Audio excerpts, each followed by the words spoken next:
Business Insights on Talking with the Experts, hosted by Rose Davidson. Hello, would you like to know how to define what makes your business uniquely remarkable in 7 words or less? My next guest, Ian Chamandy, is going to discuss with us just that very topic.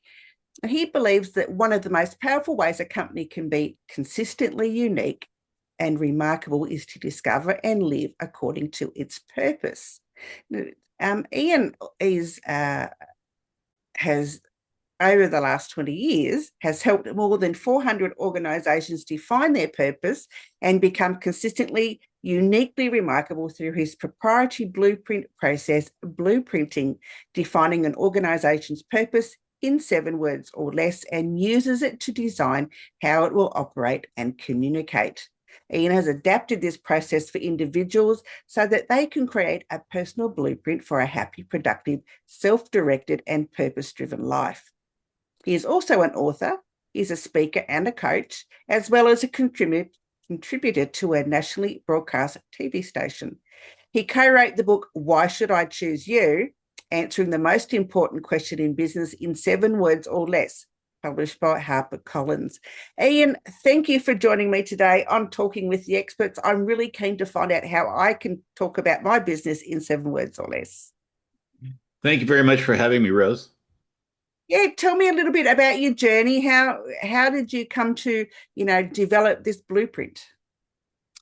Well, it all starts kind of from a single place, which is I just have this belief that the single most important asset that any organization has is knowing what makes it uniquely remarkable.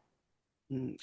And here in Canada, we have 5 big banks. And, they're basically all the same. Their colors are different, but when you go in, the experience from a retail standpoint, it's basically the same. If you work at one of those companies and you decide to move to another one of those companies, you're likely going to have one of 2 experiences. You're going to say, when you get to that new company, oh, wow, this is really different. I feel at home here. Or, oh, wow, this is really different. I don't like this. Because inside, they're totally different. Why are they totally different? Because they each have something at their essence that makes them uniquely remarkable. And, when I have the conversation about your most important asset, a lot of people will say, well, it's your employees. And the thing is, your employees come and go, right? So, but that one thing that makes you uniquely remarkable is always there. And it should be the basis for and the guiding light of everything your organization does and says. It's interesting. I think you're right. We are all unique in some sort of way, whether it's in our business or whether it's on a personal level. Being remarkable, though, I think that has to do a lot with how you run your business. I mean, to me anyway, to be remarkable is how you deliver the service that you provide to your clients. Well, in theory, yes. But, there's a lot of businesses, and I would suggest that's maybe most of them, that don't do that remarkably in any way, in any way. So this is why I think it's important to identify the one thing at your core that makes you uniquely remarkable. Because if everything that you do and say flows from that, then and by intention, everything that you do and say will be uniquely remarkable. It won't be hit and miss. It won't be dependent on what leader you have.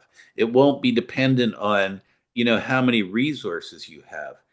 How many companies that are resource starved but purpose rich just, become the little train that could. Yeah. So, yeah. So, if you want to be remarkable in execution, you have to know what makes you uniquely remarkable. And if you know Simon Sinek and his book Start with Why, do you know Start with Why? I've heard of it, but I've not read it. Well, he sort of burst onto the scene um, doing a TED talk, and he's probably done a bunch since then. The first one is the one you want to see. It's absolutely brilliant. And um, he says that your why you do what you do, is what people actually buy. And Mm, the example he gave is Apple. He said Apple's why Apple exists, which is the same as their purpose, right? Why Apple exists is changing the game. Apple's all about changing the game. They have mm, never invented anything. They took something that existed and they made it 100 times better. That's what they do. They're about changing the game. And everything that they do and everything that they say, every time they come out with a new marketing campaign, you go, oh man, there's Apple again. mm, And what's Google doing now? Google has beautiful ads right now, but they're Apple ads. They're just copying Apple. Um, so, um, and I'll give you one more example to sort of prove my point, is when you think about a company like IBM, after the Second World War, what was IBM doing in the 40s, 50s, and 60s? Well, they were selling the most advanced business technology of the time to the biggest companies in the world at the time. What are they doing now? They're selling the most advanced business technology to the biggest companies in the world. So, through generations and generations of senior management and employee turnover and CEOs who had their own vision of how to make the company thrive, which were all legitimate, or probably most of them were. Um, but the company stayed on this same general path. mm, And what those CEOs with a great vision did is they advanced them further along that path, further and faster. But there were guardrails there that kept IBM, and they were unspoken. Nobody had them written down on paper. It just exists within the culture of the organization and gets passed along. And so IBM, um, has been doing what made it uniquely remarkable mm, through incredible changes in time, mm. right? Yeah. So how does one find out how they are uniquely remarkable? How do they pinpoint that? Yeah, well, so my answer is a little self-serving, right? Because I'll tell you, probably about a third of my clients, after they go through the blueprint process, a third of them say, "Oh, that was like doing therapy. That was like the company going to see a therapist." And and it is true, because we have conversations and we really get into what the company is and the psyche of it. I have one client who's a big national uh, food company in Canada, and the CEO said, and pardon my language, but he said, what I really loved about the process is that you just nailed our asses to the chairs, and you made us think about the company and its future. And where was I going with that? I forgot the question. The Oh, pinpoint how do you do of it? So, it is like therapy, and you can't do therapy on yourself. mm, I mean, maybe a few people can, but what, I often get asked as we're gearing up to do a blueprint, I often get asked, what can we do to prepare? And I said, consider this question. If everything you do is a means to an end, what's the end purpose? And what it forces the company to do, like they think of everything that they do, like all their products. We're a car company. What's your purpose? Cars. No, cars are the expression of your purpose. What's your purpose? Cars are what you do. If everything that you do and say is a means to an end, what's the end? And it forces them for the first time to think at one level more strategic. And and then when you do that, that's the beginning of the journey down the path to figuring it out. Here's maybe can I tell you a case study and you get a better maybe Absolutely. tangible sense of that? Okay, super. So I was at breakfast with this guy, John. He's the CEO of a retail shelving company, right? So Home Depot builds a box. They go in, they put up all the rack shelving, and when they're done, the store opens. And so I'm at breakfast with John, and he says, um, I know there's a magic to my company, but every time I open my mouth to talk about it, it sounds so generic, so banal, so like anything anybody else can say. And I said, John, it's because you don't know what business you're really in. And to his credit, he said, "You're right. I don't know what business I'm really in." Now, John knew, he played in the retail shelving sandbox, but he didn't know what part of that sandbox he owned. And that was his challenge. So he decided to do a blueprint. Now, I'll just, as a tangent, the way the blueprint is done is there is a draft team at the company, and it's always the CEO and up to three other key decision makers. And we, in a collaborative process, create the draft. And then it gets socialized out to the board and senior executive team, and then eventually rolled out to the whole company. So, um, we have this group, and what I do is I get them to explain their company to me in their own words. And if I've got four people in the room, there's four different stories. And it's like, okay, which one of these stories or what parts of each of these stories are true? And so the colloquial way I describe it is we tear the company apart and it's sitting in pieces on the table. And in the process of tearing it apart, which is, discussion, at some point, the purpose statement pops out, the 7 words or less.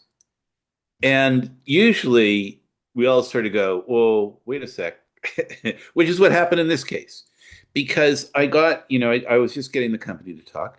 And where the conversation got interesting was when they started talking about how they had been in the business for 3 generations, right? Not 3 decades, but 3 generations.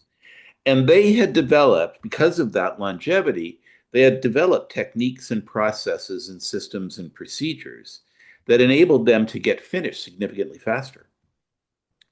And so you can imagine if they get a Home Depot done a month faster than one of their competitors, the store opens a month sooner. And that's a month of retail sales that they didn't anticipate. And so as we're having this conversation, and a lot of times it just sort of pops out like this. As we're having this conversation, one of his VPs says, as a joke, on our signs where it says opening soon, I want ours to say opening sooner. And I just went, oh my God, that's brilliant. That is absolutely brilliant because all of the activities of the company, the moment we said those words, we looked at the company and we said, wow, yeah, all the conversation that we've been having about what the company does, what its strengths are, what its weaknesses are, where it fits into the marketplace, and all of that, the entire conversation was summed up in those 2 words, Mm. opening sooner. And the magic of those words from a sales standpoint is if you're the VP of construction at Home Depot, let's say, there's 2 things that you care about, staying on time and staying on budget. Mm.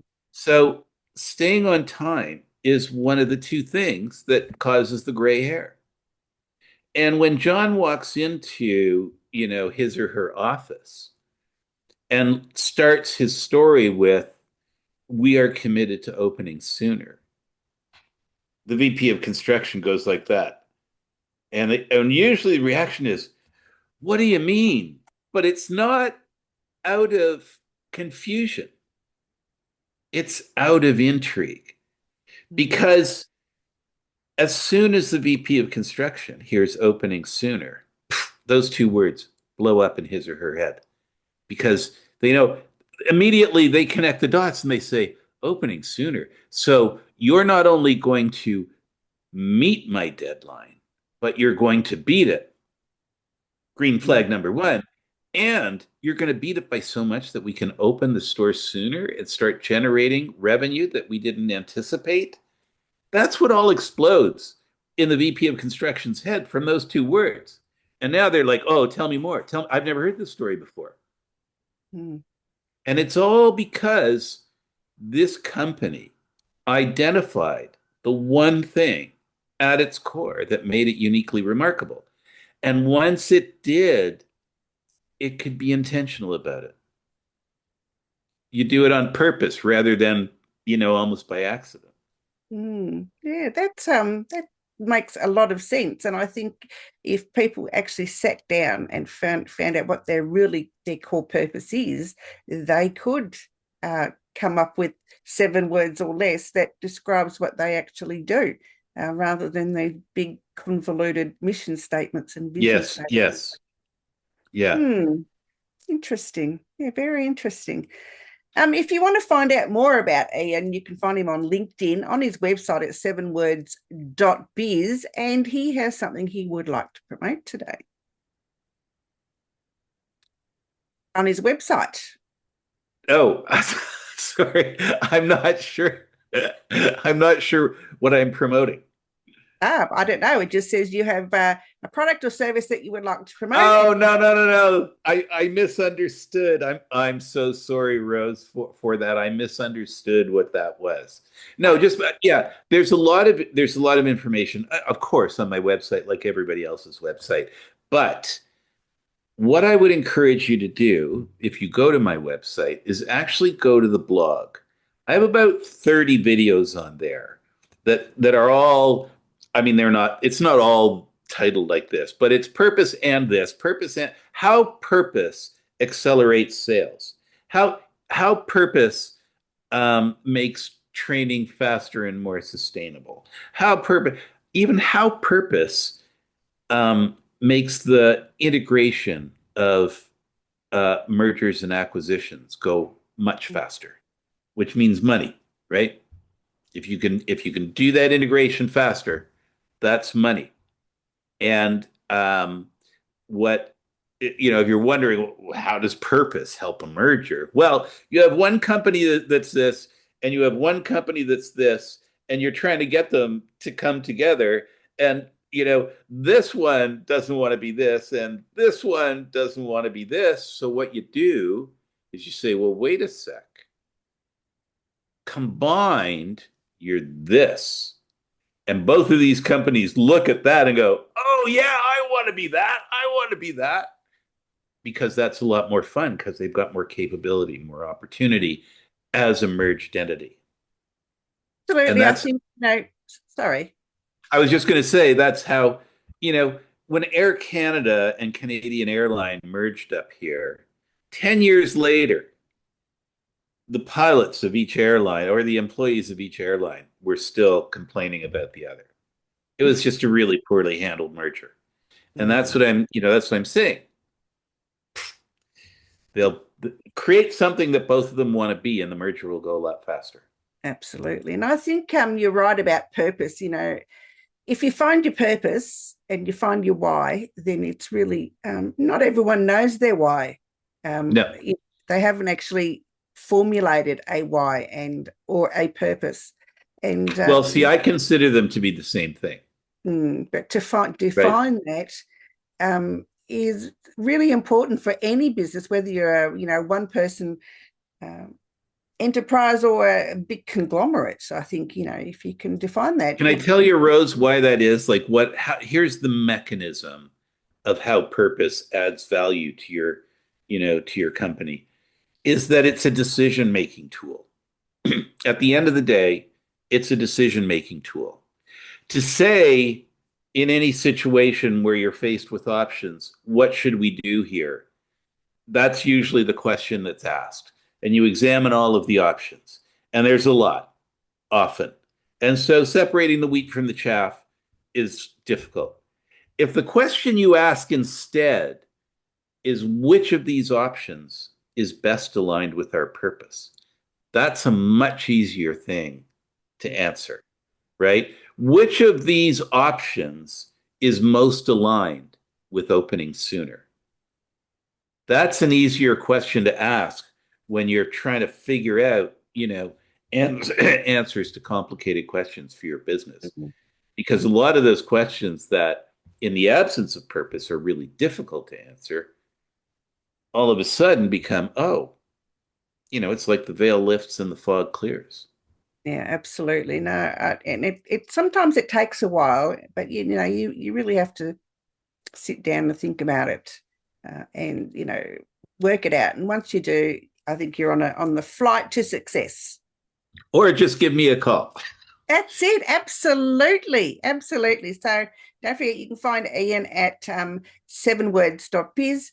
Ian, it's been an absolute pleasure. Thank you so much for joining me today. For me too, Rose. Thank you very much.